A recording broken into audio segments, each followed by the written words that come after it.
आज हम बात करने वाले हैं आरपीएफ एसआई का एग्जाम हुआ था 5 जनवरी 2019 को, उसके शिफ्ट फर्स्ट के मैथ के क्वेश्चन हैं, तो उनके बारे में हम लोग आज सॉल्यूशन उनका देखने वाले हैं।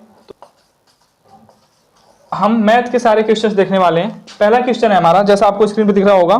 पहला क्वेश्चन है, यदि किसी वृत्त की त्रिज्या पहले की 19 गुनी हो जाती है तो वास्तविक परिधि तो जो नई परिधि है वो वास्तविक परिधि की कितने गुनी हो जाएगी। यानी ये कह रहा है कोई वृत्त है, उसकी त्रिज्या मान लो पहले क्या थी, हम मान लेते हैं r थी। अब कोई नया वृत्त बन रहा है, उसकी त्रिज्या क्या हो जाती है, ये r से अब कितनी गुनी जाती है, 19r। तो ये बोल रहा है कि जो परिधि है उस पर क्या असर पड़ेगा, यानी परिधि कितने गुनी होगी। तो हमें पता है वृत्त की जो परिधि होती है उसका फॉर्मूला होता है 2 पाई r, यानी त्रिज्या। तो आप देख पा रहे हो यहाँ पे त्रिज्या r थी, अब 19 गुनी हो गई, 19r हो गई। तो एक चीज आप देखो, परिधि जो है इसमें r जो है ये त्रिज्या है। पाई क्या होता है, पाई की वैल्यू होती है 22/7 या 3.14। 2 तो 2 होता है, यानी यहाँ पे मैं ये कहना चाह रहा हूं कि 2 पाई जो है ये कांस्टेंट है, नियत है, ये तो बदलने वाला नहीं है, चाहे कुछ भी हो जाए। बदलेगा हमेशा क्या, आपका त्रिज्या बदलेगी जो r है। तो जब त्रिज्या ही 9 गुना हो गई, 19 गुना हो गई है, तो परिधि भी कितने गुनी हो जाएगी, 19 गुनी हो जाएगी। तो इसका ऑप्शन नंबर जो बी है वो सही होगा, यानी 19 गुने हो जाएगी। परिधि कितने गुनी हो जाएगी इसकी, 19 गुनी हो जाएगी। अगला क्वेश्चन देखते हैं। अगर क्षेत्रफल पूछता तो क्या होता। मान लो अगर कोई वृत्त है, उसकी त्रिज्या पहले कुछ थी, फिर बाद में उसकी त्रिज्या कितनी हो गई, 19 गुनी हो गई। यानी हमने मान लिया पहले त्रिज्या r थी, यानी रेडियस था r था, अब कितना हो गया, 19 गुना हो गया। तो बताओ उस वृत्त के क्षेत्रफल में क्या प्रभाव पड़ा, यानी क्षेत्रफल कितने गुना हो गया। तो ये सवाल कैसे लगेगा, हमें पता है वृत्त का जो क्षेत्रफल होता है, वृत्त का जो क्षेत्रफल होता है वो होता है पाई आर स्क्वायर। अच्छा, वृत्त का क्षेत्रफल पाई आर स्क्वायर, लेकिन अब नया वाला जो क्षेत्रफल है वो क्या होगा, नया जो क्षेत्रफल है वो क्या होगा, पाई आर स्क्वायर वो भी होगा। तो पाई है, अब आर कितना है, अब आर है 19r, तो इसका स्क्वायर हो जाएगा। तो यहाँ पे आप देखो पाई, ये आर स्क्वायर हो जाएगा, ये 19 का वर्ग कितना होता है, 361। यानी ये पाई आर स्क्वायर है क्या, पहले वाले का क्षेत्रफल इंटू 361, यानी क्षेत्रफल कितना गुना हो जाएगा, तो 361 गुना हो जाएगा। तो ये है, ये क्षेत्रफल 361 गुना हो जाएगा। लेकिन परिधि में क्या था, सिर्फ r था, तो 19 गुनी होगी। यहाँ देखते हैं अगला क्वेश्चन।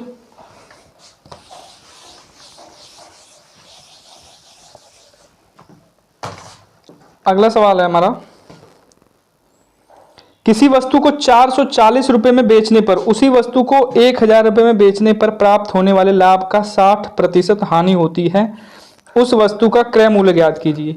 यानी ये बोल रहा है कोई वस्तु है, अगर हम उसको बेचते हैं कितने में, 440 रुपए में बेचते हैं, फिर उसी वस्तु को हम कितने में बेचते हैं, 1000 में बेचते हैं। तो बोल रहा है कि किसी वस्तु को हमने मान लो ये मार्कर है, इसको हमने बेचा 440 में, फिर इसी मार्कर को हमने बेचा कितने में, 1000 में।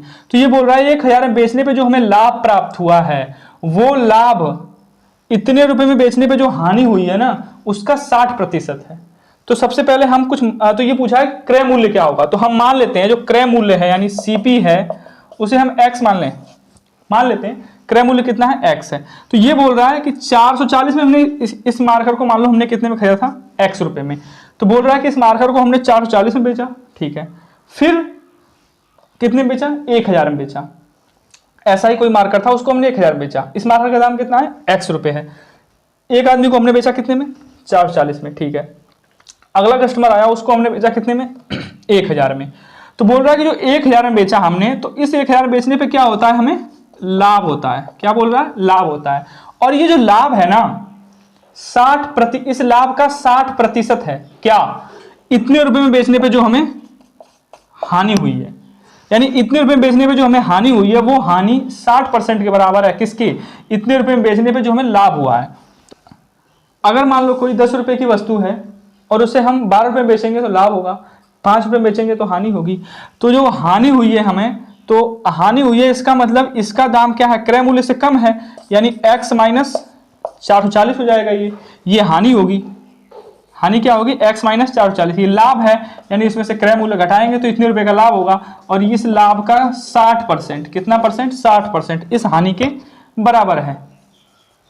तो कैलकुलेट कर लेंगे हम इसे, ये इधर आएगा कितना होगा, 10x माइनस 440, 10 से गुणा होगा, फिर ये कितना होगा, 6000 6000 फिर -6x इधर आएगा कितना होगा 16x हो जाएगा प्लस 10x है तो ये उधर जाएगा कितना होगा 10,400 फिर 16 से इसको डिवाइड कर देंगे हम तो कितना आएगा 8 से करो 8 दूना 16 और ये कितना होगा 8 एकम 8 2 8 3 24 यानी 1300 आएगा। फिर 2 से काटोगे इसे कितना आएगा 2 पचे 2 6 12 और 1 2 पचे 10 0 यानी x की वैल्यू कितनी आई 650 यानी उस वस्तु का क्रय मूल्य कितना था 650 रुपये। उस वस्तु का क्रय मूल्य कितना था 650 रुपये। तो इसका ऑप्शन नंबर कौन सा सही होगा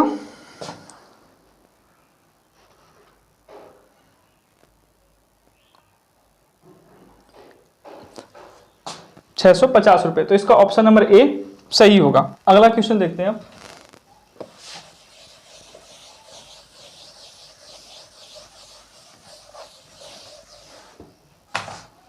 नेक्स्ट क्वेश्चन है उन दो संख्याओं का गुणनफल बताइए जिनका लघुत्तम समापवर्त 9017 और मस जो यानी महत्तम समापवर्तक 1 है।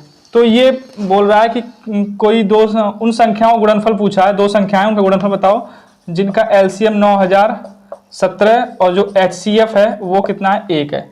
तो उन संख्याओं का गुणनफल बताना है। फॉर्मूला हमें पता है दो संख्याओं का जो गुणनफल है वो बराबर किसके होता है एलसीएम इंटू एचसीएफ। यही फॉर्मूला इसी पर होता है, सिंपल सा सवाल है।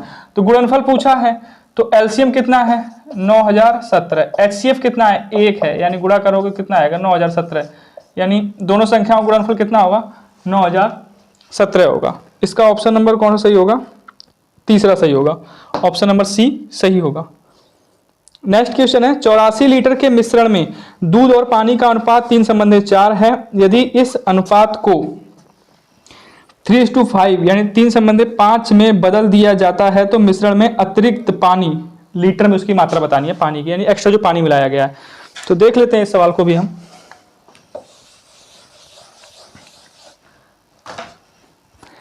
दे रहा है 84 लीटर का मिश्रण है। मान लो ये कोई बकेट है हमारा, इसमें कितना लीटर मिश्रण है 84 लीटर, सिर्फ 84 लिखता हूँ। 84 लीटर का ये क्या है मिश्रण है। अब इसमें दूध और पानी का, दूध को हम एम से देखते हैं और पानी को हम डब्ल्यू से देखते हैं, ठीक है। 84 लीटर मिश्रण है, इसमें दूध और पानी का जो अनुपात है पहले वो था 3:4 यानी 3:4। अब ये बोल रहा है अच्छा 3:4 अनुपात है। अब ये बोल रहा है क्या कि अगर इस अनुपात को यानी मिल्क और जो वाटर है इसके अनुपात को 3:4 न करके हमें कितना करना है 3:5 करना है। कितना करना है 3:5 करना है। ये बोल रहा है ये दूध और पानी का जो अनुपात है 3:4 है, लेकिन हमें ये नहीं चाहिए अनुपात, हमें क्या चाहिए अनुपात 3 और 5 का अनुपात चाहिए। तो बताओ इसमें कितना और पानी मिलाया जाए, इस ड्रम में कितना और पानी डाला जाए। तो इसको हम देख लेते हैं। देखो यहाँ पे मिल्क है अपॉन वाटर। सबसे पहले तो ये देख लेते हैं मिल्क और वाटर का जो मात्रा है वो है कितनी। टोटल 84 लीटर का मिश्रण है, 3 और 4 का अनुपात है। तो टोटल कितना हुआ 7 हुआ। तो जो टोटल 7 हुआ यहीं पे निकाल लेते हैं। टोटल जो 7 हो रहा है यानी 84/7। तो 7 से काटो कितनी बार में कटेगा 12 7 84। तो मिल्क कितना होगा यानी 1 का मान कितना आया 12, तो 3 का मान कितना आएगा 36 यानी मिल्क होगा 36 और ये कितना होगा 48, 12 चौक 48। यानी आप देख पा रहे हो 36 लीटर क्या है दूध है और 48 लीटर पानी है। तो यहाँ पे मिल्क कितना है 36 लीटर, दूध पानी कितना है 48 लीटर। ये दूध और पानी का मतलब लीटर में हमने मात्रा ज्ञात कर ली इससे अनुपात से। फिर अब दे रहा है कि अनुपात 3:5 करना है। अनुपात कितना करना है 3 और 5 यानी मिल्क का 3 और वाटर का 5, अनुपात 3:5 करना है। तो ये वाला पानी है, बोला इसमें कितना पानी और मिलाएं। तो हम मान लेते हैं हमने x लीटर पानी और इसमें मिला दिया यानी जोड़ दिया। तो अब इसका क्रॉस मल्टीपल कर लो या डिवाइड, इसको आप कैलकुलेट कर लो। तो 3 से काटो इससे 12 तिया 36, ये कितना होगा इधर आएगा 60 हो जाएगा, ये होगा इधर चला जाएगा 48 प्लस x, ये इधर आ जाएगा यानी x की वैल्यू कितनी आ जाएगी 12 लीटर। यानी 12 लीटर पानी और मिलाओगे आप तो वो जो 3-4 का अनुपात है वो कितना हो जाएगा 3 और 5 का अनुपात हो जाएगा। तो इसका ऑप्शन नंबर सही होगा डी। इसका ऑप्शन नंबर डी सही होगा यानी 12 लीटर। नेक्स्ट क्वेश्चन देखते हैं हम।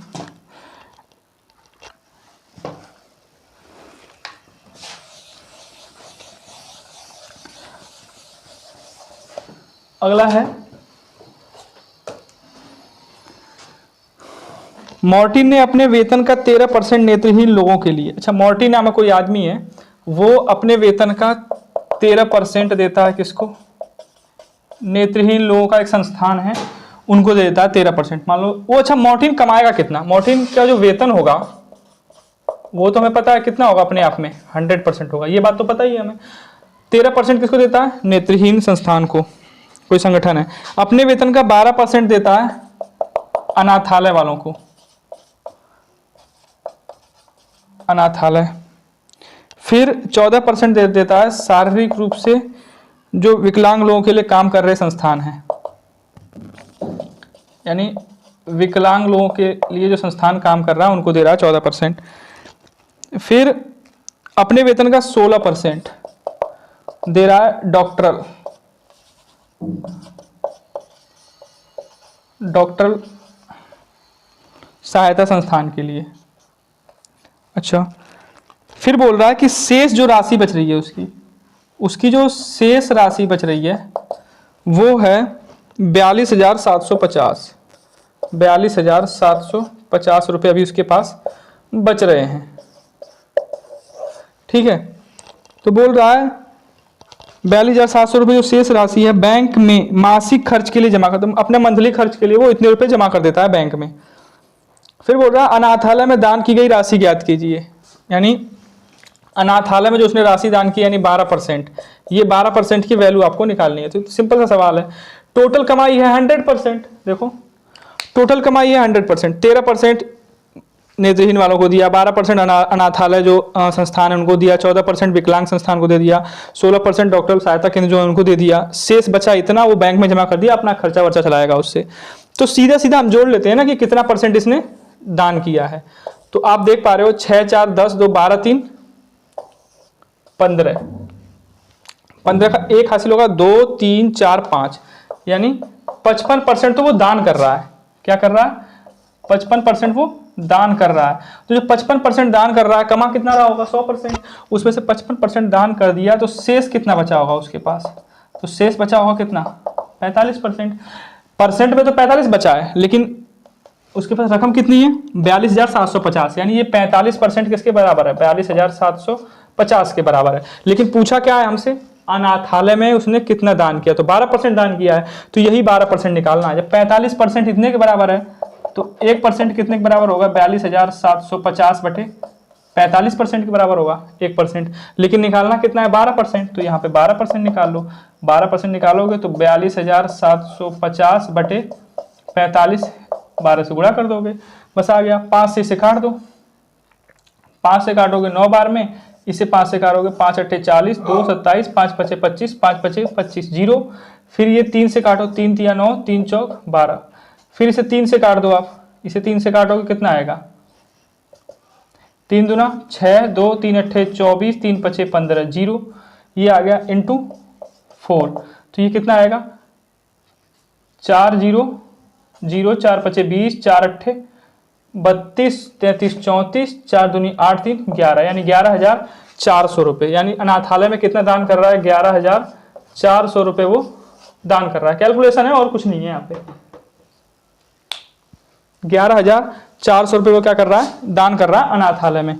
तो इसका ऑप्शन नंबर सही होगा सी, यानी ऑप्शन नंबर जो सी दे रखा है वो आपका सही होगा।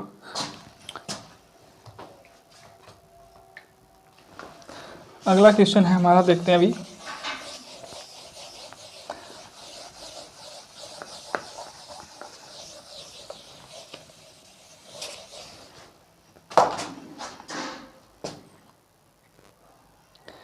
पाई चार्ट का सवाल है अगला। यहाँ पे दिया है समय आलेख का अध्ययन कीजिए और इस आधार पर प्रश्न का उत्तर दीजिए।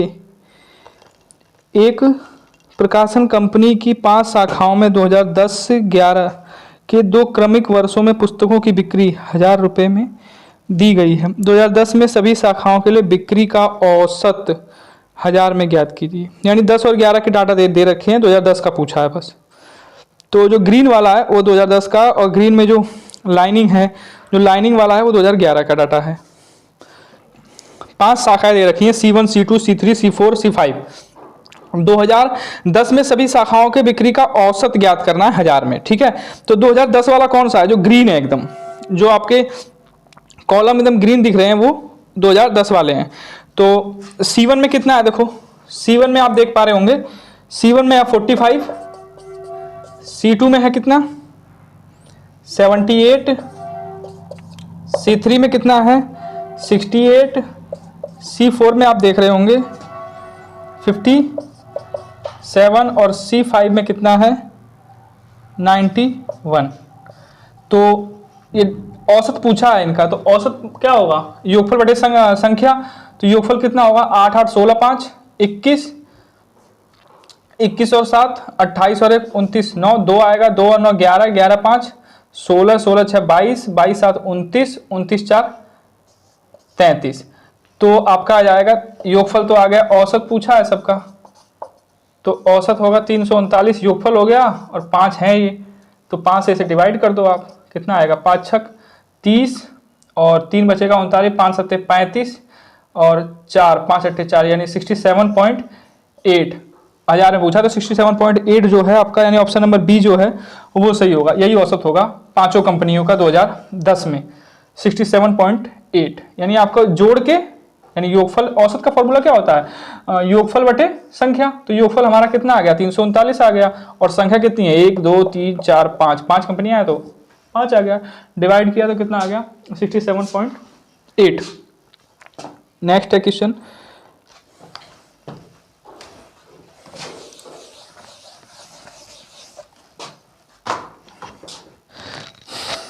अगला क्वेश्चन है, एक व्यक्ति हॉस्टल से कॉलेज तक साइकिल से 15 किलोमीटर प्रति घंटे की चाल से यात्रा करता है, 4.5 मिनट देरी से पहुंचता है। यदि वो 20 किलोमीटर की स्पीड से अगर बाइक चलाए तो 4.5 मिनट पहले पहुंचता है। तो हॉस्टल और कॉलेज के बीच की दूरी का वर्णन कीजिए। ऑप्शंस है 8 6 9 7, सब किलोमीटर में है। तो जो पूछा है, मान लो डिस्टेंस पूछा है हमसे, दूरी, तो दूरी मान लेते हैं हम, कितनी होगी इसकी x होगी, कितनी होगी दूरी मान लेते हैं x किलोमीटर होगी, ठीक है।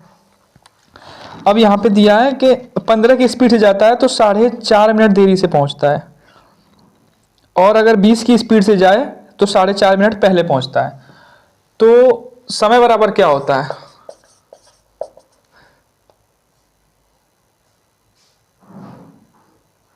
दूरी बटे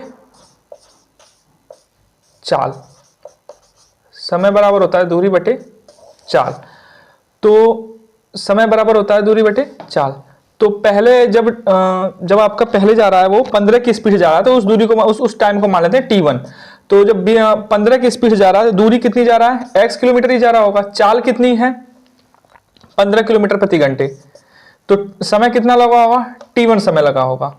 अच्छा, यही बात यहां पे देखते हैं, जब 20 की स्पीड से जाता है तब x बटे 20 होगा, यानी ये t2 होगा। तो जब इतना, मतलब जब 15 की स्पीड से जाता है तो ये समय लग रहा है x बटे 15 घंटे, और अगर 20 की स्पीड से जा रहा है तो x बटे 20 घंटे का समय लग रहा है उसको।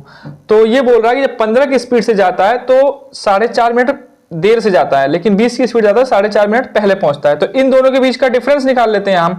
तो यानी x बटे जो 15 है माइनस x बटे जो 20 है, तो देखो, तो x बटे 15 और x बटे 20 है, यानी इन दोनों के बीच का डिफरेंस। तो 4.5 मिनट पहले देर से पहुंच रहा है और 4.5 मिनट पहले पहुंच रहा है, यानी 9 मिनट का अंतर आ रहा है। तो 9 मिनट का मिनट है तो यहाँ पे घंटे में बदलेंगे तो कितना हो जाएगा 60 हो जाएगा, यानी t1 माइनस t2 का जो डिफरेंस है वो 9 बटे 60 होगा। तो एलसीएम लेंगे यहाँ पे तो कितना आएगा 60 आएगा, 15 चौक 60, ये 4x माइनस 3x, ये काटेंगे 3 से, ये 20, यानी 3 बटे 20 होगा। 20 से इसको डिवाइड कर सकते हैं 3, तो ये कितना होगा इधर 9 हो जाएगा, और ये कितना होगा x, यानी x का मान कितना होगा 9, यानी दूरी वो कितनी है 9 किलोमीटर। यानी जो डिस्टेंस है स्कूल से व्यक्ति की, जो व्यक्ति है उसका हॉस्टल से कॉलेज तक की जो दूरी है वो 9 किलोमीटर है। तो इसका ऑप्शन नंबर जो सी है वो सही होगा। अगला क्वेश्चन देखते हैं,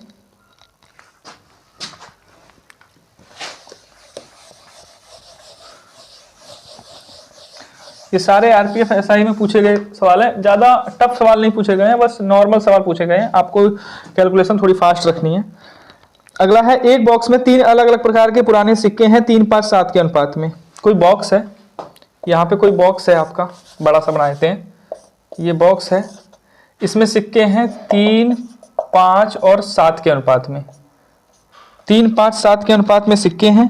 पुराने सिक्कों का मूल्य 1, 5 और 10 रुपए है।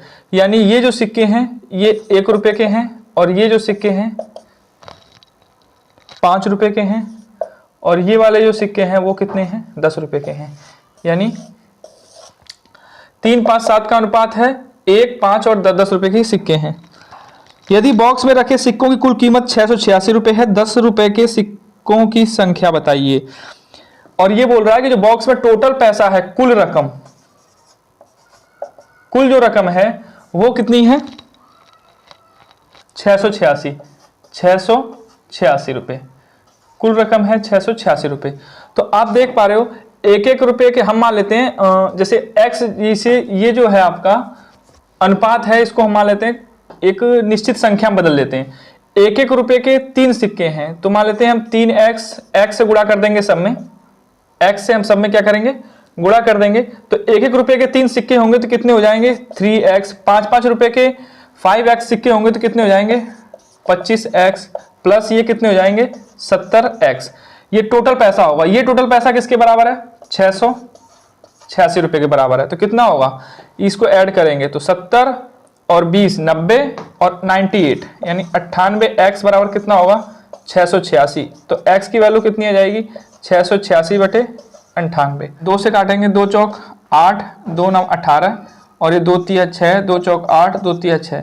फिर 7 से काटेंगे, 7 से कट जाएगा, 7 चौक 28, 7 63, फिर 7 से कटेगा तो कितना आएगा, 7। यानी x की वैल्यू कितनी आ गई आपकी, 7। तो x की वैल्यू 7 आ गई। और आपसे पूछा है 10 रुपए के जो 10 के जो सिक्के हैं वो कितने हैं, तो 10 के सिक्के कितने हैं, 7x हैं। 10 के सिक्के कितने हैं, 7x हैं, और x की वैल्यू कितनी आई है, 7। यानी 7 7 49, यानी 10 के सिक्के जो हैं वो कितने होंगे, 49 सिक्के होंगे। टोटल कितने होंगे, 49, यानी 49 सिक्के होंगे। तो इसका ऑप्शन नंबर डी सही होगा। अगला क्वेश्चन है,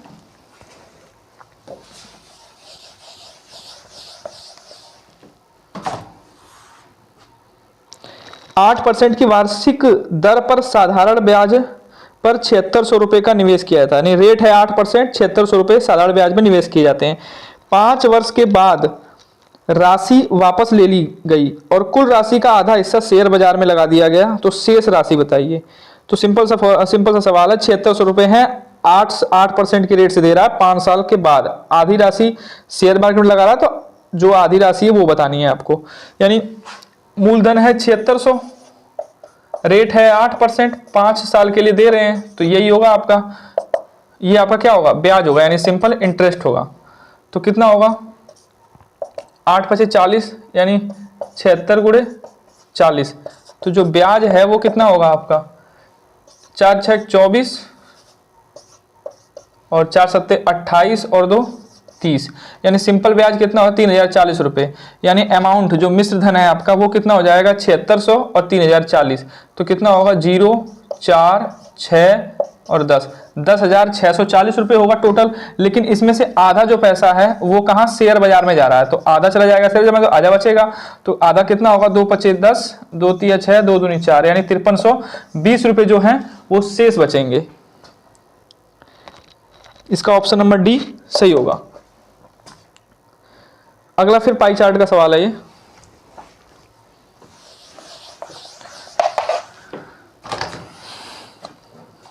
और जो आपका सवाल टाइम टेकिंग हुआ ना, उसको छोड़ के आगे बढ़ जाना है। फिर बाद में जब सारे क्वेश्चन हम अटेम्प्ट कर लेते हैं तो उसके बाद फिर देखना है वो जो बचा हुआ सवाल है उसको। एक सवाल पे ज़्यादा टाइम देने से टाइम खत्म हो जाता है। अगला है, देखो, निम्नलिखित समय आलेख का अध्ययन कीजिए और आधार पर प्रश्न का उत्तर दीजिए। पुस्तकों की बिक्री 1000 में एक प्रकाशन कंपनी की 5 शाखाओं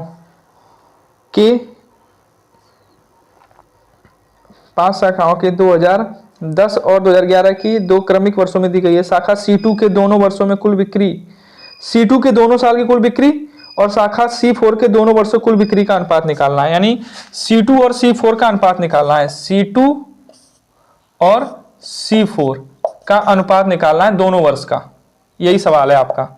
C2 और जो C4 कंपनी है इनके दोनों साल का अनुपात निकालना है 2010 और 11 का। तो आप यहाँ पे देख सकते हैं जो आपको मतलब फिगर में दिखा रहा है, C2 जो है C2 के दोनों सालों का क्या होगा, 78 है और 86 है। C2 का दोनों साल का क्या है, 78 और 86, ये डाटा है।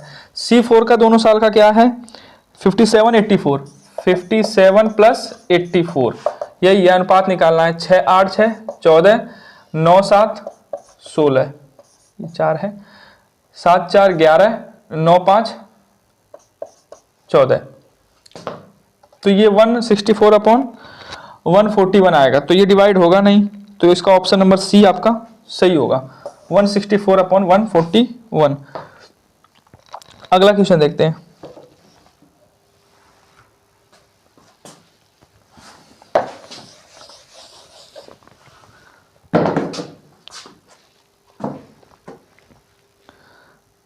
अगला है, किसी संख्या को 119 से विभाजित किया जाता है तब वह शेषफल 10 रहता है, तो समान संख्या को 17 से विभाजित करने पर शेषफल क्या रहेगा।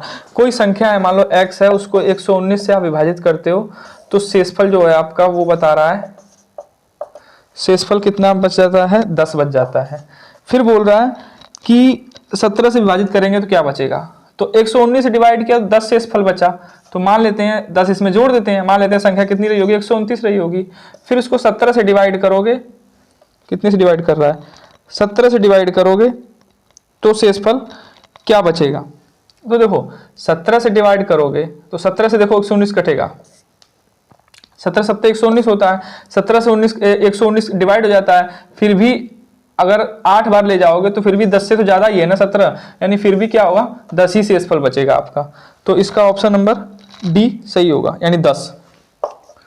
इसका भी क्या बचेगा, 10 शेषफल बचेगा 17 से डिवाइड करने पर। अगर मान लो 17 से डिवाइड कर रहा है और यहाँ पे अगर मान लो जो शेषफल है वो 17 से ज्यादा बचता, अगर मान लो 18 बचता शेषफल, 119 से डिवाइड करने पर शेषफल 18 बचता, तब 17 से डिवाइड करने पर क्या बचता, तब हम सोचते, क्योंकि 119 प्लस 18 लेते तो मतलब कहने का मतलब ये है 17 से 7 बार में नहीं कट गई, ये 8 बार में कटता, तो फिर बोलते एक शेषफल बचेगा, ये कह सकते थे हम। लेकिन ऑलरेडी ये 17 से कम संख्या है, तो 17 से ये डिवाइड भी हो रहा है, ये वाला जो डाटा दे रखा है 119 17 से डिवाइड हो रहा है, तो ये तो मान लो ऑलरेडी कट जाएगा, लेकिन जो एक्स्ट्रा बच रहा है वो 17 से कटेगा। तो देख रहे हैं हम ये खुद कम है, तो 17 से ये कम है, तो फिर यही डाटा बचेगा, क्योंकि ये तो डिवाइड हो जाएगा ना।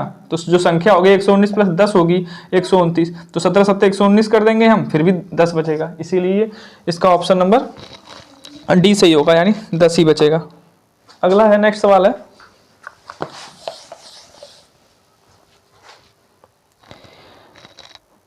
अगला है 324। ये है सवाल, स्क्रीन पे भी दिख रहा होगा वो, 324 का स्क्वायर इंटू 72 भागे 18 के पावर क्या है 5 है, फिर इंटू 1021, इसकी वैल्यू फाइंड करनी है आपको।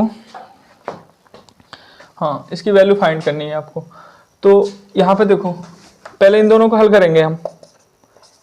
324, चलो इसको हम खोल ही देते हैं, 324 ये तो हो गया, इंटू ये 72 है, ठीक है, इसके डिवाइड में हो जाएगा 18 इंटू 18 के पावर 4 कर सकते हैं इसको हम, 18 चौक 72, फिर इंटू 1021 हो जाएगा। फिर देखो 324 इंटू 324 इंटू 4 इंटू 1021। अब नीचे हम देख सकते हैं 18 4 बार हो जाएगा ये, इतना हालांकि लेंदी नहीं है, आप कर लेना इसको। देखो 18 का वर्ग होता है 324, ठीक है, ये 4 एकम 4, 4 दूना 8, 4 एकम 4, यानी 40 84 आएगा इसका। कैलकुलेटिव है बस, 40 84, इसका ऑप्शन नंबर डी सही होगा। अगला है सवाल, नंबर सिस्टम का ही सवाल है अगला। 300 फैक्टोरियल 375 है, फैक्टोरियल 375 है, बोल रहा है इसमें अनुगामी शून्यों की संख्या ज्ञात कीजिए। ऑप्शन है 93, 94, 92, 91। तो शून्यों की संख्या है, तो इसका जो और इसको लगाने का तरीका जो है वो 375 है। इसको 5 से डिवाइड करेंगे हम, तो 5 से डिवाइड करेंगे तो कितने जाएगा, 5 सत्ते 35, 2 5 बचे 25, 75 आ गया। फिर इस 75 को भी डिवाइड करेंगे 5 से, तो कितना आएगा, 15 बार कटेगा। फिर इस 15 को डिवाइड करेंगे 5 से, तो कितनी बार कटेगा, 5 दिया 15। अब इनको क्या करेंगे, हम जोड़ लेंगे, तो कितना होगा, 15 3 ये कितना होगा, 15 5 20 और 70 90 और 93, यानी आगामी शून्यों की संख्या कितनी होगी, 93। इसका ऑप्शन नंबर ए सही होगा, यानी 93। नेक्स्ट क्वेश्चन देखते हैं। यही सवाल पूछे गए हैं आरपीएफएसआई में 5 जनवरी 2019 को, शिफ्ट फर्स्ट के सारे सवाल हैं ये। अगला है, यदि कोई दुकानदार किसी वस्तु का क्रय मूल्य 40% से बढ़ा देता है और उसे बेचने के लिए उसके अंकित मूल्य पर 46% की छूट देता है, तो कुल कितने प्रतिशत का लाभ या हानि होगा। बोल रहा कोई दुकानदार है, किसी वस्तु का क्रय मूल्य 46% बढ़ा देता है, ठीक है। तो 46% जब बढ़ा देता है वो उसका जो विक्रय मूल्य है, क्रय मूल्य 46% से बढ़ा देता है, उसे बेचने के लिए उसे अंकित मूल्य पर 46% की छूट। तो यहाँ पे देखो, मान लेते हैं उसका कॉस्ट प्राइस रहा होगा कितना, 100 रुपये, ठीक है। अब उसने इस पे अंकित मूल्य जो है, मान लो प्रिंटिंग प्राइस जो है, इस पे 46% बढ़ा दिया, यानी 146 हो गया। अब अगर आप खरीदने गए उसके पास, तो वो 146 पे, यानी इसी अंकित मूल्य पे 46% की छूट दे रहा है। तो 46% की छूट दे रहा है, तो बोल क्या फिर पूछा है कि कितने में बेच रहा है, या लाभ या हानि पूछा है। 146 रुपये की वस्तु है, अब उसको 46% की डिस्काउंट बेच रहा है, यानी आप कह सकते हो 54% में बेच रहा है, 146 के 54% में। तो इसको डिवाइड कर दोगे, जो आएगा उतने में, मतलब बेच रहा है वो वस्तु को। तो 146 में और 54 से क्या करोगे आप, गुणा कर लो। 146 और 54, 4 6 24, 4 6 16 और 17 18, 4 1 4 और 1 5, ये कितना होगा, 5 6 30, 5 6 20 3 23, 5 1 5 2 7, 4 8 8 7, 7 8 8 4, यानी जो एसपी होगा उसका 78 रुपये 84 पैसे होगा। 100 से भाग देंगे इसमें, तो यहाँ पॉइंट लग जाएगा। तो 78 रुपये 84 पैसे में उसको बेच रहा है, यानी 100 रुपये की वस्तु को कितने बेच रहा है, 78 रुपये 84 पैसे में। पूछ रहा है कितने का लाभ या हानि होगा, तो जाहिर सी बात है उसको क्या हुआ होगा, हानि हुई है। तो 78 रुपये 84 पैसे में बेच रहा है, तो 100 में से इसको माइनस कर दो, कितने रुपए का लॉस हो रहा है इसको, यानी 79 और 1 80 20 21 रुपये, 21 रुपये और ये कितना होगा, 6 16, 21 रुपये 21.16% का उसको क्या होगा, लॉस होगा। 100 रुपये की वस्तु पे, 100 रुपये हमने माना था उसका कॉस्ट प्राइस, 21.16% की उसको क्या होगी, हानि होगी। तो इसका ऑप्शन नंबर क्या सही होगा, सी। इसका option number C, sorry option number इसका डी सही होगा। नेक्स्ट क्वेश्चन है, अगला सवाल है, कांच के वर्ग के टुकड़े का कुल क्षेत्रफल 1444 सेंटीमीटर स्क्वायर है, जिसे एक वर्गाकार मेज के ऊपर रखा गया है। मेज और कांच के टुकड़े की भुजा के बीच की चौड़ाई 9 सेंटीमीटर है। मेज की लंबाई ज्ञात कीजिए। ऑप्शन है 54 58 52 56, सब सेंटीमीटर में है। तो जो कांच का टुकड़ा है उसका जो क्षेत्रफल है 1444 है। कांच का जो टुकड़ा है उसका क्षेत्रफल है 1444 सेंटीमीटर स्क्वायर। फिर है उसके बाद वर्गाकार जो मेज है उसके ऊपर रखा है ये। मेज और कांच के टुकड़े के बीच की भुजा की जो चौड़ाई है 9 सेंटीमीटर होगी। देखो वर्गाकार है,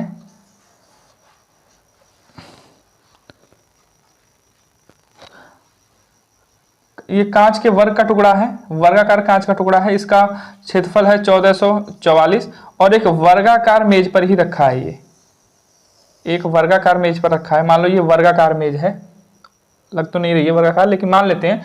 तो इस मेज के ये जो मेज सॉरी ये जो कांच का टुकड़ा है इसके भुजा की और इसके भुजा की जो ये बीच की डिस्टेंस है ना, ये दे रखा है कितना, 9 सेंटीमीटर। कितना दे रखा है, 9 सेंटीमीटर। तो 9 सेंटीमीटर इधर है और 9 सेंटीमीटर इधर है, ये भी 9 सेंटीमीटर है और ये भी कितना है, 9 सेंटीमीटर है। यानी आप ये कह सकते हो कि 9 इधर है 9 इधर है, यानी इस वाली लंबाई में और इस वाली लंबाई में 18 सेंटीमीटर का फर्क है, इसमें और इसमें 18 सेंटीमीटर का फर्क है, आप ये कह सकते हो। तो ये 1444 है, ये वर्गाकार कांच का टुकड़ा है, तो इससे हम ये भुजा निकाल लेंगे इसकी।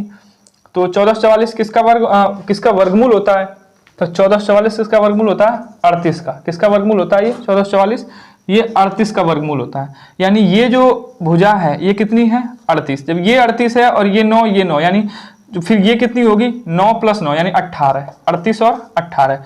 तो जो आपका मेज है, मेज की जो लंबाई आएगी भुजा की वो कितनी होगी, 8 8 16 और ये 2 और 3 5 यानी 56 सेंटीमीटर। यानी जो मेज है उसके भुजा की लंबाई कितनी होगी, 56 सेंटीमीटर। इसका ऑप्शन नंबर डी सही होगा। देखते हैं अगला क्वेश्चन।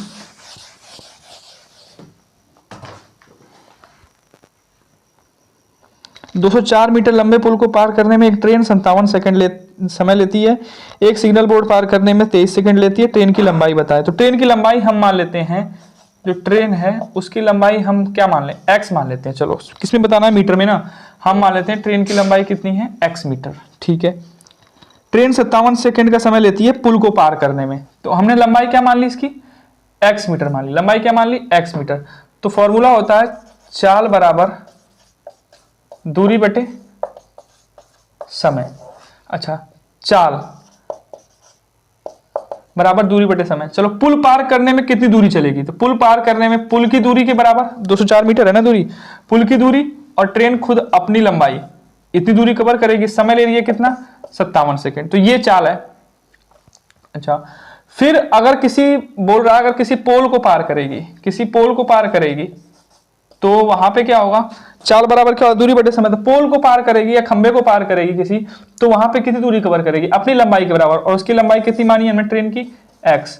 और समय कितना ले रही है, 23 सेकंड का। समय कितना ले रही है, 23 सेकंड का।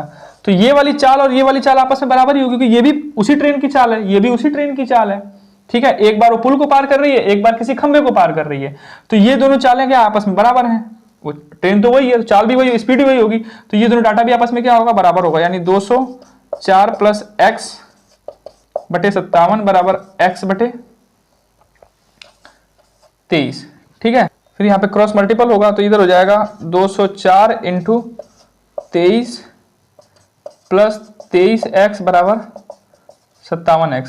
तो ये माइनस हो जाएगा यहाँ पे आगे जाके, तो ये हो जाएगा। फिर यहाँ पे आगे देखेंगे हम, 57 में से 23 माइनस हो जाएगा तो कितना बचेगा, 7 में से 3 गया 4, 5 में से 2 गया 3, यानी 34x बराबर 204 × 23। तो x की वैल्यू कितनी आएगी, 204 × 23/34। 2 से काटोगे 17 बार में, 2 दूनी 4, 17 छक्का, और फिर 6 से कितना होगा, ये 6 तिया 17 छक्का 102, 6 तिया 18, 6 दूना 12 और 1 13, यानी 138 मीटर आपकी लंबी ट्रेन है। ट्रेन की लंबाई कितनी है, 138 मीटर। इसका ऑप्शन नंबर ए सही होगा, 138 मीटर। नेक्स्ट क्वेश्चन है, चक्रवृद्धि ब्याज का है।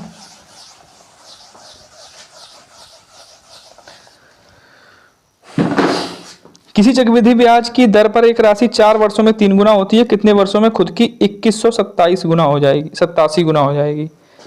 2187 कितने वर्षों में हो जाएगी। एक राशि 4 वर्षों में 3 गुना होती है। मान लो कोई राशि है x रुपए है, 4 वर्ष का टाइम लेता है। कितना लेता है, 4 वर्ष का टाइम लेता है। कितना होता है, 3 गुना होता है, यानी 3x हो जाती है। देखो चक्रवृद्धि ब्याज में 4 वर्ष में 3 गुना हो रही है ना, तो फिर 4 वर्ष लगेगा। तो ये अभी देखो चक्रवृद्धि ब्याज में क्या होता है, ब्याज पे ब्याज होती है, यानी अब ये मूलधन हो जाएगा। तो ये मूलधन होगा तो ये 3 गुना होगा, तो कितना होगा, अब ये 9x होगा। समझ पा रहे हो आप।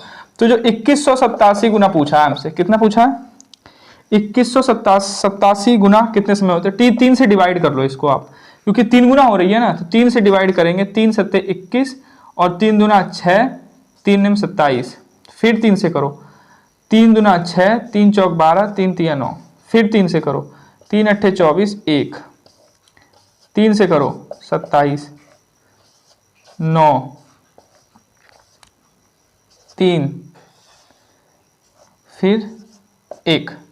तो यहाँ पे कितना है 1 2 3 4 5 6 7, यानी 7, मतलब इसका जब गुणनखंड किया हमने तो 3 3 के कितने फैक्टर निकल के आए, 7 निकल के आए, यानी 3 की पावर 7 निकल के आया, 3 3 के 7 फैक्टर निकल के आए। तो आप एक चीज देख पा रहे हो, जैसे 3 गुना होने में 4 साल का टाइम लग रहा है, फिर 3 गुना होगा, फिर 3 गुना होगा, फिर 3 गुना होगा, फिर 3 गुना होगा, ऐसे 7 बार टाइम को आपको रिपीट करना पड़ेगा। यानी 4 से 7 में क्या करनी पड़ेगी आपको, गुणा करनी पड़ेगी, यानी 4 सत्ते 28, यानी 28 साल लगेंगे आपको 2187 गुना होने में इस पैसे को, 4 वर्ष में। जो 3 गुना हो रहा है, जो 4 वर्ष में 3 गुना हो रहा है पैसा, वो पैसा 2187 गुना होगा कितने वर्षों में, 28 वर्षों में। इसका ऑप्शन नंबर जो सी है वो सही होगा। अगला क्वेश्चन देख लेते हैं।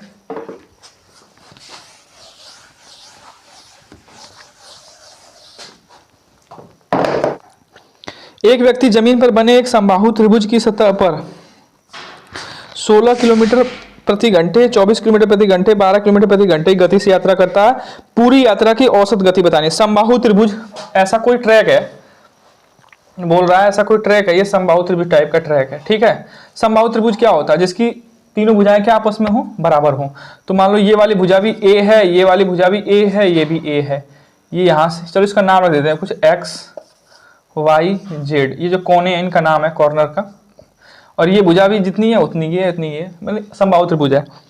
तो बोल रहा है 16 की स्पीड से 24 और 12 की स्पीड से मतलब गति कर रहा है, पूरी गति की औसत गति। तो औसत गति का जो फॉर्मूला होता है आपको पता है, औसत चाल या औसत गति जो है, जो भी है, कुल दूरी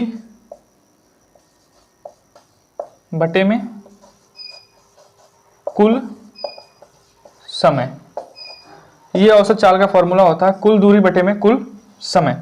तो कुल दूरी कितनी है आप देख पा रहे हो यहाँ पे, कुल दूरी कितनी है ए यानी 3a। कुल समय कितना लगा, तो समय यहां निकाल लेते हैं हम। चलो इस वाले ट्रैक के समय को मानेंगे हम t1, इस वाले ट्रैक के समय को मानेंगे t2 और इस वाले समय के ट्रैक को मानेंगे हम t3। तो t1 जो है वो कितना आएगा, चाल बराबर दूरी बटे समय, उधर समय बराबर क्या होगा, दूरी बटे चाल। दूरी कितनी चली इसने a, चाल क्या थी, पहले क्या चाल दे रखा है 16, यानी a बटे 16। t2 कितना है, ये सब किलोमीटर प्रति घंटे में है, समय किस में होगा, ये घंटे में है, ठीक है। t2 कितना आएगा, t2 a बटे चाल क्या है इसकी 24, ये भी कितना घंटा लगा, ठीक है। t3 कितना आएगा, a बटे किस चाल चल रहा है अब 12, यानी a बटे 12 घंटा लगा, देख पा रहे हो। तो a बटे 16 घंटा, a बटे 24, a बटे 12, तो कुल समय कितना होगा, तो कुल समय इसको ऐड कर लेंगे हम, यहाँ पे ऐड कर लेते हैं, चलो ऐड करके डायरेक्ट पुटअप कर देंगे यहाँ पे, a बटे 16, a बटे 24, a बटे 12, ये a है, ठीक है। एलसीएम लेंगे तो कितना आएगा 48, ये हो जाएगा 3a, ये 2a, ये 4a, सही है। फिर कितना होगा यहाँ पे 3 2 5 4 9a बटे में 48, यानी जो टोटल समय आया 9a बटे 48 आया। तो यहाँ पे 9a बटे 48 करेंगे, यानी ऊपर 48 चला जाएगा, ठीक है। a से a डिवाइड हो जाएगा, 3 से 3 बार में कटेगा, फिर 3 से इसको काटेंगे तो 16 3 48, यानी औसत चाल कितना आ गई 16 किलोमीटर प्रति घंटा। औसत चाल कितनी आएगी आपकी 16 किलोमीटर प्रति घंटा। तो इसका ऑप्शन नंबर जो ए है 16 वो सही होगा। अगला क्वेश्चन देखते हैं। बोल रहा है एक दुकानदार 2367 रुपए में एक उत्पाद बेचता है, 2367 रुपए में कोई वस्तु को बेचता है, एक दुकानदार है, और 12.5% का लाभ कमाता है। राशि बताइए जो उत्पाद के खरीद मूल्य के आधे के बराबर है, यानी सीपी का आधा बताना है आपको, कॉस्ट प्राइस का आधा बताना है। तो 2367 में बेच रहा है, 2367 में बेच रहा है, 12.5% का लाभ कमा रहा है। तो 12.5% का जब लाभ कमा रहा है तो 100% में खरीद के लाया होगा, यानी ये दाम कितने के बराबर है 112.5 के बराबर है, 112.5% के बराबर है ना, क्योंकि कोई भी वस्तु है उसका कॉस्ट प्राइस कितना होता है, 100% होता है। अब इसी पे जब वो 12.5% का लाभ कमा रहा है तो 100 प्लस 12.5 करोगे तो 112.5 रुपये में बेच रहा है, यानी एसपी है ना ये, 112.5% बेच रहा है और ये रुपए में कितना मिल रहा है, इतना मिल रहा है। तो पूछा है कि उत्पाद के खरीद मूल्य का आधा, तो इसका आधा कितना होगा, 50% होगा। तो इतना बराबर इतना है तो 50% बराबर निकाल लो। चलो 1% कितना होगा, 2367 बटे में 112.5, तो 50% कितना होगा, कैलकुलेशन कर लेना यहाँ पे अपनी, इंटू 50 हो जाएगा। ठीक है, चलो इस दशमलव को हटाने के लिए यहाँ पे एक जीरो और बढ़ा देंगे हम, फिर 5 से इसको चलो काटेंगे तो कितना होगा, 5 दूना 10, फिर 5 दूना 10, 5 पचे 25, 5 से इसको काटेंगे 100 बार में जाएगा। ठीक है, फिर 25 चौक 100 होता है, 25 नवा 225, 25 से 9 बार में जाएगा, ये 25 से कितने बार में जाएगा, 4 बार में। ठीक है, फिर 9 से इसको डिवाइड करते हैं हम, तो 9 से इसको जब डिवाइड करेंगे तो कितना होगा, 9 दूना 18 और 5 56, 9 छक्का 54, 9 तिया 27, यानी ये 50% है, इसकी वैल्यू कितनी आएगी, 263 इंटू 4, यानी 4 तिया 12, 4 छक 24 और 1 25, 4 दूनी 8 और 2 10, यानी 1052 रुपया उस उत्पाद का आधा दाम था। इसका ऑप्शन नंबर ए सही होगा, 1052। देखते हैं अगला क्वेश्चन।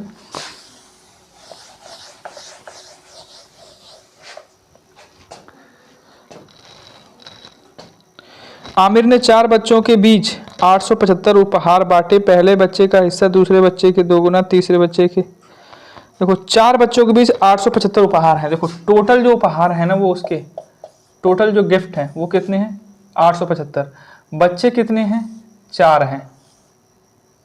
ठीक है, यहाँ पे पहला बच्चा होगा, यहाँ पे दूसरा है, तीसरा है, ये चौथा बच्चा, 4 बच्चे हैं। गिफ्ट की संख्या कितनी है, 875 है। पहले बच्चे का हिस्सा दूसरे बच्चे के हिस्से से 2 गुना, तीसरे बच्चे के हिस्से का 3 गुना और चौथे बच्चे के हिस्से का 4 गुना होता है। ठीक है, देखो पहले बच्चे का हिस्सा दूसरे बच्चे के हिस्से का 2 गुना, पहले बच्चे का जो हिस्सा है ना, ये इसका 2 गुना है, इसका क्या है, 2 गुना है, यानी ये इसका आधा होगा। बात समझो, बात समझो आप, मान लो एक नंबर है 4, एक नंबर है 2, ये जो संख्या है इसकी क्या है, दुगनी है, ये वाली संख्या इसकी क्या है, दुगनी है, तो ये वाली जो संख्या है इसकी क्या होगी, आधी होगी ना। देखो अगर मान लो मेरी उम्र 10 साल है, ठीक है, मान लो कोई लड़का है उसकी उम्र कितनी है, 5 साल है, तो मैं उसका दुगुना, मेरी उम्र क्या है, उसकी दुगनी है, वो मेरा क्या होगा, आधा होगा ना, यानी मैं उसका दोगुना हूं तो वो मेरा 1/2 होगा। अगर आप किसी के 3 गुने हो तो वो आपका कितना होगा, 1/3 गुना होगा। अगर आप किसी के 5 गुने हो तो वो आपका कितना होगा, 1/5 गुना होगा। इतनी बात सही है ना। तो वैसे ही इसको लगा देंगे हम, फिर फ्रैक्शन को सिंपल कर लेंगे। तो बोल रहा पहले बच्चे को जो दिया गया दूसरे बच्चे से दुगुना दिया गया, यानी दूसरे वाले को इसका 1/2 मिला होगा। पहले बच्चे का हिस्सा दूसरे बच्चे के हिस्से का 2 गुना है। ठीक है, अब फिर बोल रहा है तीसरे बच्चे के हिस्से का 3 गुना, यानी ये जो है ना तीसरे का 3, इसका इस वाले बच्चे का 3 गुना मिला है इसको, यानी ये वाला बच्चा इसका कितना होगा, 1/3 होगा, यानी x/3 होगा। आप कह सकते हो, क्या कह सकते हो, x/3 होगा। बात समझ रहे हो। अब देख सकते हो सवाल सामने है आपके लिखा हुआ।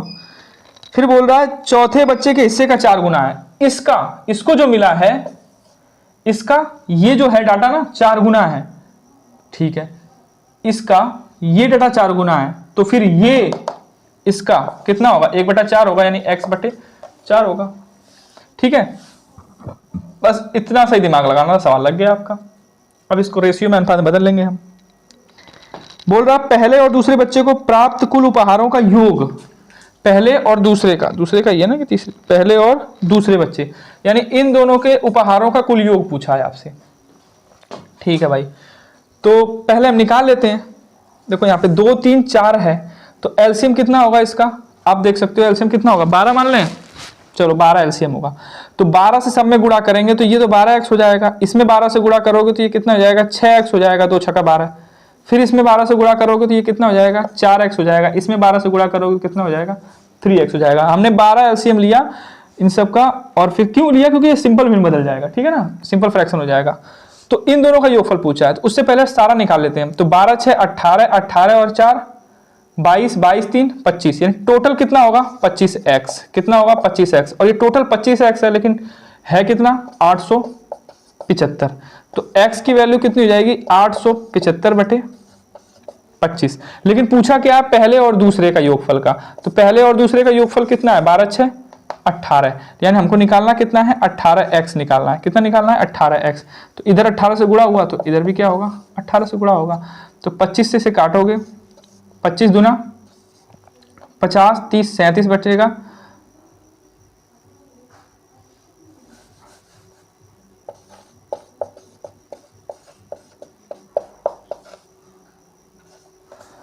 तो अब 18 से इधर गुणा हुआ तो 18 से इधर भी गुणा होगा, ठीक है। अब 25 875 तो काटोगे, 5 5 25, ये कितना कटेगा 5 एकम 5 और 3 5 7 35, 5 5 25। फिर 5 से काटोगे, 5 दिया 15, 2 5 5 25, यानी आएगा कितना आपका 35 × 18। तो ये कितना होगा 18 5 90, 18 18 36, 18 3 54, 54 और 9 कितना हो जाएगा 63, 630। यानी पहले और दूसरे बच्चे को जो उपहार मिले हैं कुल, वो कितने मिले हैं 630 उपहार मिले हैं। ऑप्शन नंबर 20 का सही होगा।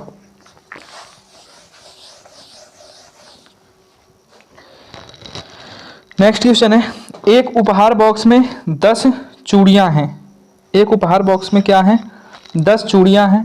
पहली 4 चूड़ियों का औसत वजन 57 ग्राम है, शेष 6 चूड़ियों का औसत वजन 58 ग्राम है। सभी चूड़ियों का औसत वजन बताओ। ठीक है, कुल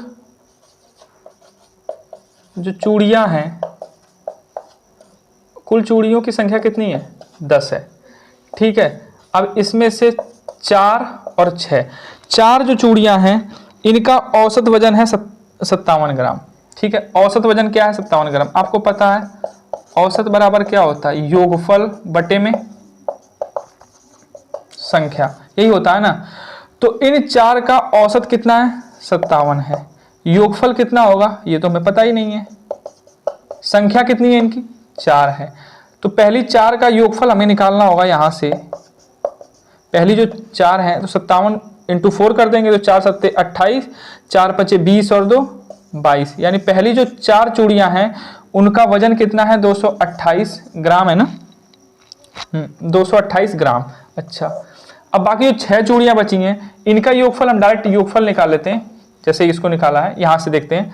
तो इनका योगफल क्या होगा, इनका औसत वजन कितना है 58 ग्राम है, 58। अच्छा, और फिर संख्या कितनी है इनकी 6 है, तो 6 से गुणा हो जाएगा। तो योगफल कितना आ जाएगा 6 8 48, 6 5 30 और 4 34, यानी 348 ग्राम। तो 4 जो चूड़ियां हैं उनका टोटल वजन इतना है, 6 जो चूड़ियां हैं उनका टोटल वजन इतना है, यानी जो 10 चूड़ियां हैं 10 चूड़ियों का कुल वजन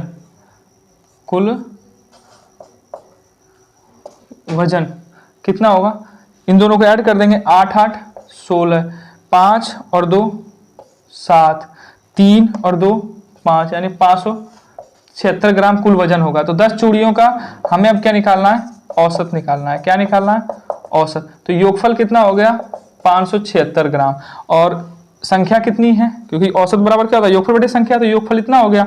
संख्या कितनी है 10 है, क्योंकि 10 चूड़ियों का निकालना है ना, तो 10 है। तो ये 10 से डिवाइड करेंगे, पॉइंट यहाँ पे लग जाएगा, यानी 57.6 ग्राम। 10 चूड़ियों का जो औसत वजन आएगा वो आएगा 57.6 ग्राम, यानी इसका ऑप्शन नंबर जो सी है वो यहाँ पे सही होगा। अगला सवाल है,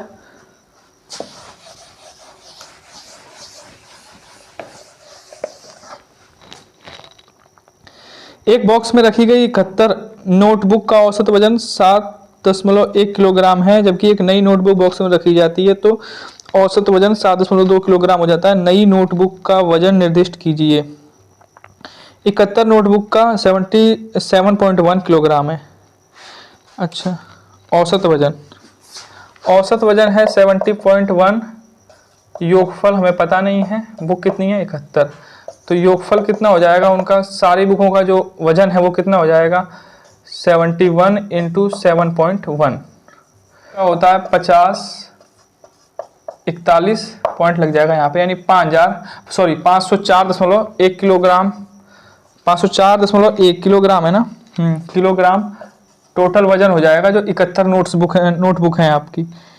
अच्छा, अब ये बोल रहा है ये जबकि एक नई नोटबुक और रख दें तो 7.2 हो जाता है। एक नई नोटबुक और रख दें तो 7.2 हो जाता है, तो नई वाली का तो औसत कितना हो जाता है 7.2। कब, योगफल हमें पता नहीं है कब, जब 71 बुक हैं एक बुक और डाल दे, यानी तो योगफल कितना हो जाएगा अब नया वाला जो नई जो 72, ये तो इसका हो गया 71 वालों का योगफल। जो 71 आपकी नोटबुक थी उसका वजन कितना था 504.1 किलोग्राम, लेकिन अब एक बुक और डाल दी उसमें तो उसका औसत वजन कितना हो गया 7.2 हो गया। तो योगफल क्या होगा 72 इंटू 7.2, तो ये आपका होगा 5184 लग जाएगा यहाँ पे, यानी 518.4।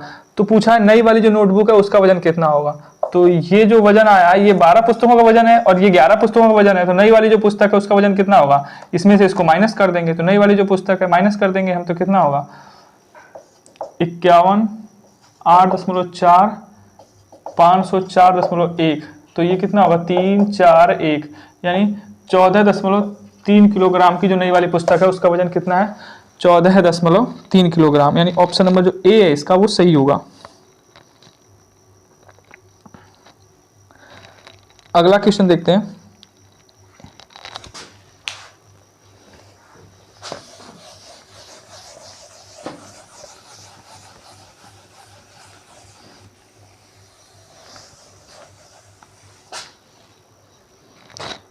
एक बल्ब उत्पादक कंपनी को कुल उत्पादों में 13% दोषपूर्ण मिले।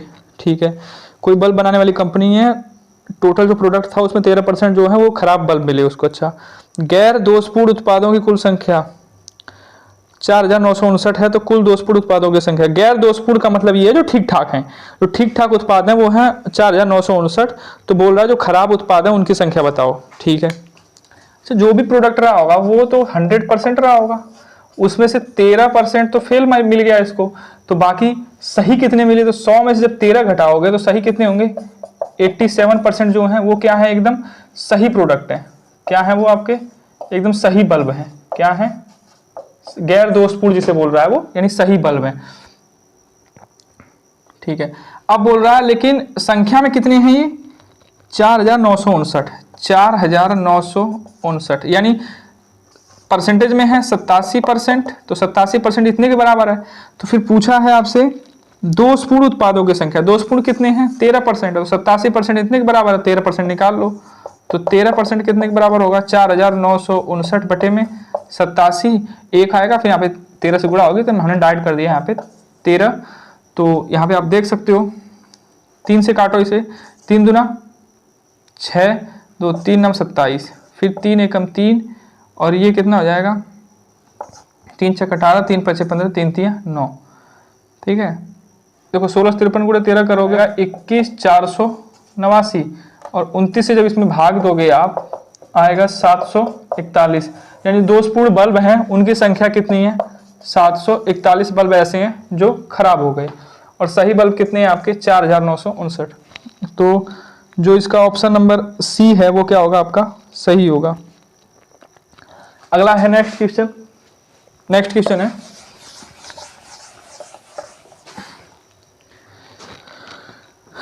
x की वैल्यू बतानी है 2/5x, 2/5x यहीं पे लिख लेते हैं जैसा दे रखा है उसमें देख सकते हो आप, 3/10x यानी प्लस 3x/10 माइनस 3x/5 बराबर 531, ये है। तो एलसीएम लोगे आप इसका कितना आएगा, 10 आएगा। 5 दूना 10 तो 2 दूना 4x plus 3x minus 6x 531, ठीक है। 4 3 7 यानी कितना आएगा, x की वैल्यू आएगी 5 3 1, 10 से उधर गुणा होगा 0, यानी x की वैल्यू आएगी 5310 रुपये, यानी 5310 रुपये। ऑप्शन नंबर सी इसका सही होगा। नेक्स्ट क्वेश्चन होगा, अगला है, विमल को फ्रेंच में 80 में से 72 मिले, अंग्रेजी में से 100 में से 91 मिले, स्पेनिश में 70 में से 63 मिले, जापानी में 50 में से 44 मिले, उसके द्वारा प्राप्त किया गया कुल प्रतिशत कितना होगा। तो देखो, विमल नाम को लड़की है, फ्रेंच में मिलते हैं उसको 80 में से 72, यानी 72/80 नंबर। अच्छा, अंग्रेजी में 100 में से 91, इंग्लिश अच्छी है उसकी, 91 मिलते हैं 100 में से। स्पेनिश में 70 में 63, स्पेनिश 63 मिल रहे हैं 70 में से, सब सही सब्जेक्ट हैं उसके। जापानी में मिल रहे हैं, जापानीज में मिल रहे हैं उसको 50 में 44, ठीक है। तो कुल प्रतिशत पूछा है बेचारा, उसको कुल प्रतिशत कितना मिला है। तो टोटल जो आपका है पूर्णांक कितने का है, पहले ये देख लो पूर्णांक कितने का है। 50 70 120, 120 और 80 कितना होगा, 200 200 और 100 300, यानी टोटल पूर्णांक कितना है 300।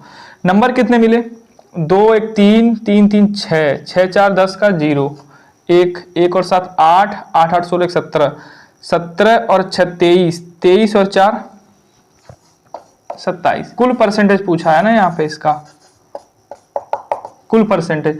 तो परसेंटेज पूछा है, 100 से गुणा होगी, 100 से ये कितने बार में कटेगा, 3 बार में, 3 से कितने बार में कटेगा, 9 बार में, यानी 90 हो जाएगा। ये कितना होगा, 90%। उसको टोटल कितना मिला है, 90% नंबर मिले हैं उसको चारों विषयों में।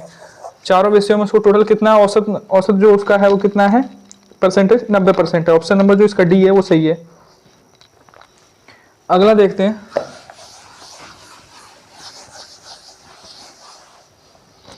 शीला अपनी सामान्य चाल की 20/21 चाल चलती है और एक दूरी को सामान्य गति तय करने में लगने वाले समय 6 मिनट ज़्यादा लेती है। 20/21 की चाल चलती है, यानी पहले अगर मान लो 21 की स्पीड जा रही थी, अब जा रही है 20 की स्पीड से, ठीक है। तो 6 मिनट ज़्यादा ले रही है। कितना ले रही है, 6 मिनट ज़्यादा ले रही है वो। निश्चित दूरी तय करने में लगने वाले सामान्य समय की गणना कीजिए, ठीक है। 21 की स्पीड से जाती है तो कुछ टाइम लेती, लेकिन 20 की स्पीड से जा रही है तो 6 मिनट क्या कर रही है, ज़्यादा ले रही है। तो सामान्य समय उसको कितना लगेगा, तो सामान्य जो समय लगेगा उसको, देखो चाल का जो अनुपात है वो कितना है, 20/21। अब देखो यहाँ पे चाल बराबर क्या होता है, दूरी बटे समय, ठीक है। तो चाल और समय में संबंध क्या है, व्युत्क्रमानुपाती है। चाल और समय में संबंध व्युत्क्रमानुपाती है। तो चाल का जो अनुपात है 20 और 21 है, तो समय का जो अनुपात होगा वो कितना होगा, 21/20 होगा। 21 कितना होगा, 20 होगा। तो आप देख पा रहे हो, अगर 21 की स्पीड से जाती, तो हम मानते हैं 21 की स्पीड जाती तो 20 लेती समय, मान लो 20 की स्पीड जा रही है तो 21 समय ले रही है। तो इसके बीच का डिफरेंस कितना है, हमारे अकॉर्डिंग 1 है, लेकिन सवाल के अकॉर्डिंग कितना डिफरेंस है, सवाल के अकॉर्डिंग डिफरेंस है 6 मिनट। कितना, हमारे अकॉर्डिंग 1 मिनट का डिफरेंस है, देख रहे हो, हमारे अकॉर्डिंग 1 मिनट का 1 का डिफरेंस है, मिनट नहीं कहेंगे, 1 का डिफरेंस है, लेकिन सवाल बोल रहा है 6 मिनट का, यानी हमारा 1 सवाल के 6 के बराबर है। बोल रहा है सामान्य चाल, तो सामान्य चाल तो उसकी 21 ही है ना, क्योंकि 20/21 जा रही है, यानी अब 20 हो गई, तो जो सामान्य चाल है वो तो 21 है। तो 21 के हिसाब से समय कितना ले रही थी, 20 ले रही थी, और 1 6 के बराबर है, तो 20 कितने के बराबर होगा, 20 × 6, यानी 120 मिनट। सामान्य चाल से चलेगी तो 120 मिनट लेगी उस दूरी को कवर करने में वो। तो इसका ऑप्शन नंबर जो बी है वो सही होगा। अगला क्वेश्चन है, यदि 26 कड़ी में 3 सेंटीमीटर विकर्ण वाला घन पिघलाया जाता है तो घनाभ की ऊंचाई कितनी है, यदि घनाभ, पिघला के घनाभ बना रहे हैं इसको, तो घनाभ की ऊंचाई कितनी है, यदि घनाभ की लंबाई घन की भुजा के बराबर हो, घनाभ की चौड़ाई 13 सेंटीमीटर हो। देखो जो घन है ठीक है। घन का विकर्ण, घन का विकर्ण है 26 कड़ी में 3 सेंटीमीटर। ठीक है। फिर इसको पिघला के हम क्या बना रहे हैं, एक घनाभ बना रहे हैं। क्या बना रहे हैं, घनाभ। तो घनाभ बना रहे हैं, तो घनाभ की तो पूछा है तो घनाभ की ऊंचाई कितनी होगी, यानी घनाभ की ऊंचाई पूछा है आपसे। लंबाई दे रखा होगा, लंबाई है घन की भुजा के बराबर, तो घन की भुजा के बराबर। ठीक है, निकाल लेंगे घन की भुजा। घन की भुजा के बराबर चौड़ाई कितनी है, 13 सेंटीमीटर। चौड़ाई है 13 सेंटीमीटर। ठीक है, यानी ऊंचाई पूछा है आपसे। घन घन आप तो पता ही होगा, नहीं पता तो देख लेते हैं। घन ऐसा 3D फिगर होता है, जैसे ये डब्बा नहीं बनाते हम ऐसे करके, ऐसे करके। पासा देखा होगा आपने, लूडो खेलते हैं, तो वो घन टाइप का होता है। घन ऐसा 3D फिगर होता है जिसकी लंबाई चौड़ाई ऊंचाई तीनों आपस में क्या होती हैं, बराबर होती हैं। और घनाभ जैसे बर्फी हुई, या फिर ये डस्टर तो नहीं है वो वाला, आप ये डब्बा देखो, ये डब्बा देखो, ये डब्बा घनाभ है। इसकी देखो लंबाई कुछ और है, ऊंचाई कुछ और है, और ये चौड़ाई देख रहे हो कुछ और है। ठीक है, लंबाई ऊंचाई चौड़ाई अलग अलग है ना सब, तो ये घनाभ टाइप का है। और घन क्या होता है, जैसे वो लूडो खेलने वाला जो होता नहीं है गोटा, उसको जो बोलते हैं वो घन टाइप का है। उसकी लंबाई चौड़ाई ऊंचाई सबके आपस में बराबर है। तो यहाँ पे कोई घन है वैसा ही, जिसका विकर्ण दिया इतना, उसको पिघला दिया गया, घन को पिघला के फिर उससे घनाभ बनाया गया, जो डब्बा मैंने दिखाया ऐसा घनाभ बनाया गया। उसकी ऊंचाई बतानी है, अगर लंबाई इस घन की भुजा के बराबर थी, चौड़ाई इतनी है। तो सबसे पहले हम घन की भुजा निकाल लेते हैं। तो घन का विकर्ण क्या होता है, जब लंबाई चौड़ाई ऊंचाई सब बराबर ही है तो विकर्ण क्या होगा, देखो कड़ी में 3 गुणे भुजा। तो आप देख पा रहे हो कड़ी में 3 गुणे भुजा इसके बराबर है, तो यानी कड़ी में 3 से कड़ी में 3 कट जाएगा, यानी भुजा कितनी होगी 26 सेंटीमीटर। यानी घन की भुजा कितनी थी, 26 सेंटीमीटर। तो लंबाई घन की भुजा के बराबर है, यानी ये कहना चाह रहा है वो 26 सेंटीमीटर है। कितनी है, 26। लंबाई मिल गई, चौड़ाई मिल गई, ऊंचाई निकाल लेंगे हम। कैसे, क्योंकि इसका आयतन देखो, घन को पिघला के तो घनाभ बना रहा है, वो घन को पिघला के घनाभ बना रहा है, तो पिघला के बना रहा है, लंबाई चौड़ाई ऊंचाई भले बदल जाए लेकिन आयतन तो बराबर होगा ना। तो घन का आयतन क्या होगा, आयतन क्या होता है, भुजा का क्यूब। आयतन क्या होता है, भुजा का क्यूब। तो भुजा कितनी है, 26 है, तो आयतन कितना होगा, यहां पर देख लेते हैं। घन का आयतन बराबर क्या होगा, घनाभ का आयतन, यही होगा ना। घन का आयतन बराबर घनाभ का आयतन। घन का आयतन कितना होगा, भुजा का क्यूब, यानी भुजा कितनी है 26, तो 26 गुणे 26 गुणे 26, यही होगा ना घन का आयतन। घनाभ का आयतन क्या होता है, लंबाई गुणे चौड़ाई गुणे ऊंचाई, क्योंकि इसकी लंबाई चौड़ाई जो सब क्या है, अलग अलग है। तो लंबाई कितनी है 26, चौड़ाई कितनी है 13, ऊंचाई यही निकालनी है, इसको हम h मान लेते हैं। क्या मान लेते हैं, h। देखो 26 से 26 डिवाइड हो जाएगा, फिर 13 से 2 बार में कर जाएगा, 26 दूना 52, यानी 52 सेंटीमीटर आ जाएगा h। यानी हाइट जो है इसकी कितनी आएगी 52, यानी 52 सेंटीमीटर। जो घनाभ बन रहा है इस विकर्ण का घनाभ, सॉरी इस विकर्ण के घन को पिघला के जो घनाभ बनाया जा रहा है उसकी ऊंचाई कितनी होगी, 52 सेंटीमीटर। इसका ऑप्शन नंबर ए सही होगा। अगला क्वेश्चन देखते हैं।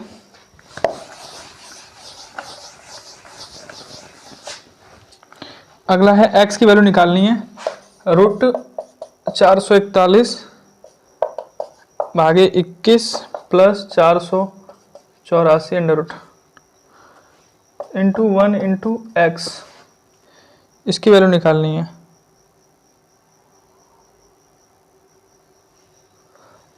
इसकी वैल्यू निकालनी है हमें। तो ये किसका वर्गमूल होता है, 21 का, भागे क्या आ जाएगा 21, प्लस ये किसका होता है 22 का, बराबर कितना आएगा x। तो ये तो डिवाइड हो जाएगा, 1 हो जाएगा, 1 और 2 22 कितना होएगा, ये 23 हो जाएगा। यानी x की वैल्यू कितनी आएगी आपकी 23 आएगी। छोटा सवाल था ये, तो ऑप्शन नंबर सी इसका सही होगा।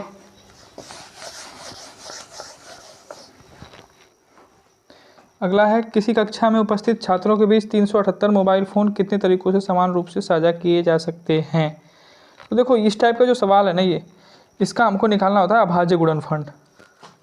378 इसका अभाज्य गुणनफल निकालेंगे, 2 एकम 2, 2 अट्ठे 16, 2 9 18, 3 से काटेंगे, 3 6 18, 3 3 3 7। तो इसका जो गुणनखंड आया है कितना आया है, 2 के पावर 1, 3 के पावर कितना आएगा 3 आया है, इंटू 7 के पावर 1।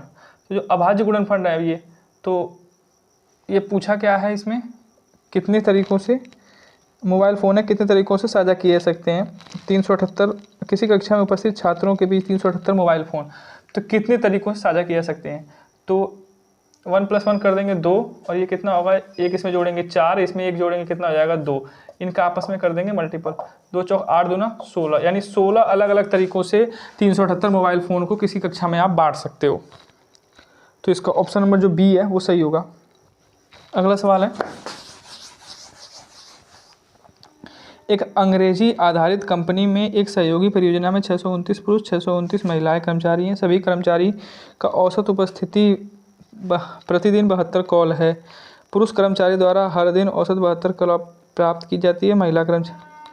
तो आसान सवाल है, डाटा सेम दे रखे हैं। देखो, कोई अंग्रेजी आधारित कंपनी में एक सहयोगी परियोजना में 629 पुरुष हैं। देखो 629 मेल हैं यानी पुरुष हैं, और 629 ही क्या है आपकी फीमेल है। ठीक है, 629 मेल 629 फीमेल है। बोल रहा है सभी कर्मचारियों की औसत उपस्थिति प्रतिदिन 72 कॉल है। ये जो दोनों कर्मचारी हैं ना, इनकी 72 कॉल यानी 72 कॉल पर डे इनका औसत है। 72 कॉल पर डे इनका क्या है, औसत है, दोनों सारे टोटल कर्मचारियों का। ठीक है, अब इसमें से पुरुष कर्मचारी हर दिन, जो पुरुष हैं ये हर दिन क्या करते हैं, 72 कॉल अटेंड करते हैं हर दिन। पर डे क्या है 72 कॉल, पुरुष क्या करते हैं 72 कॉल। तो बोला फीमेल कितना करते होंगे, तो भाई ये देखो सबका 72 कॉल हर दिन का औसत है, इसमें से पुरुष का भी 72 कॉल प्रतिदिन है, और देख पा रहे पुरुष महिला बराबर है, तो ये भी कितनी होंगी, ये भी 72 कॉल पर डे का इनका भी डाटा होगा। ठीक है, तो इसका जो 72 होगा वो ऑप्शन सही है, यानी ऑप्शन नंबर ए सही होगा इसका। अगला है,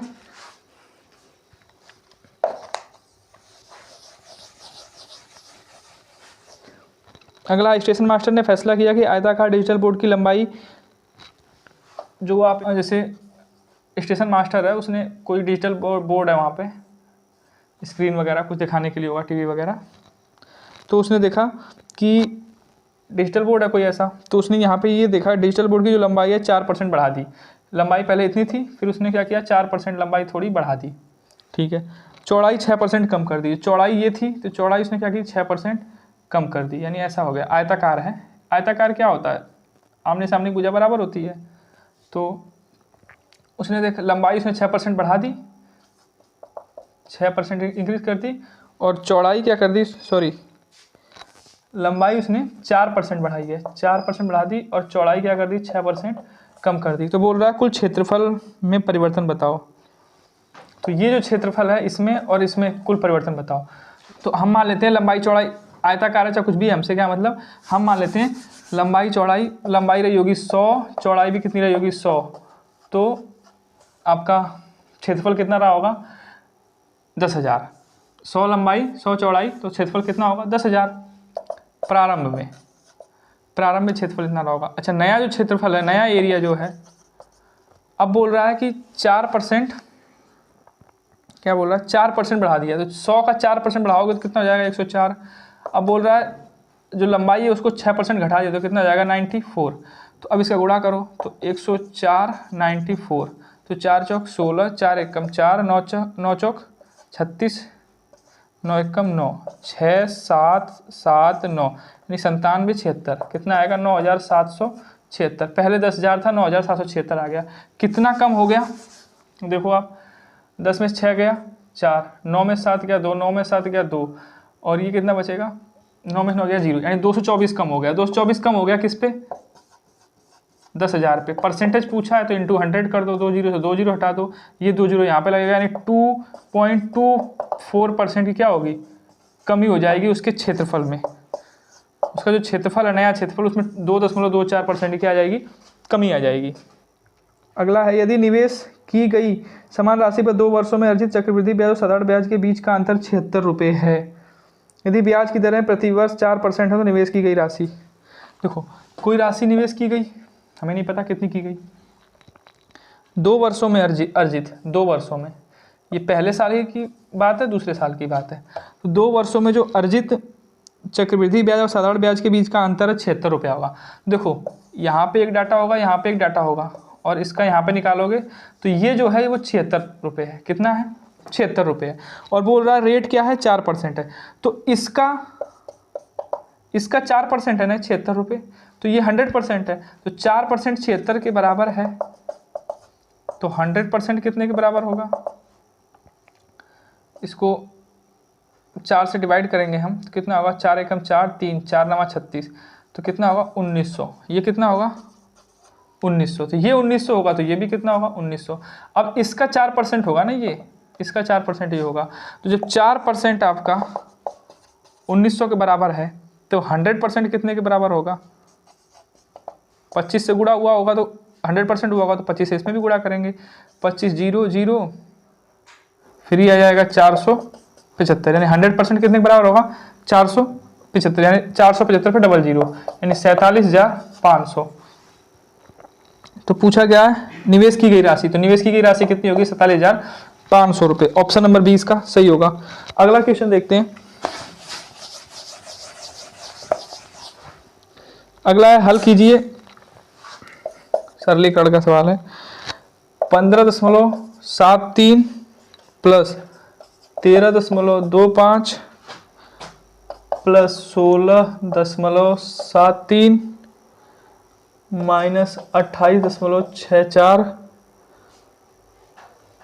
equal to 3 into question mark. ये वैल्यू यहाँ पे पुटअप करनी है आपको, तो सबको यहाँ तक ऐड कर लो। इसको क्या करना है? 3 5 8, 8 और 3 11, 7 1 8, 2 10, 10 7 17 का 7 हासिल लगा 1, 1 6 7, 7 3 10, 10 5 15 का 5 हासिल लगा 1 2 3 4, ये इतना आ गया, माइनस 28.64 इंटू कितना होगा? 3 इंटू क्वेश्चन मार्क। अब इसमें से इसको घटा दो माइनस, तो 11 में से 7 गया, सॉरी 11 में से 4 गया 7, ये कितना होगा? 6, 6 में से 6 0, ये कितना होगा? 15 में से 6 गया 7, 3 में से 2 गया 1, और ये इंटू में है तो यहाँ पे डिवाइड हो जाएगा, क्वेश्चन मार्क की वैल्यू आ जाएगी यहाँ पे। 3 से इसको डिवाइड कर दो, 3 बचे 15, 2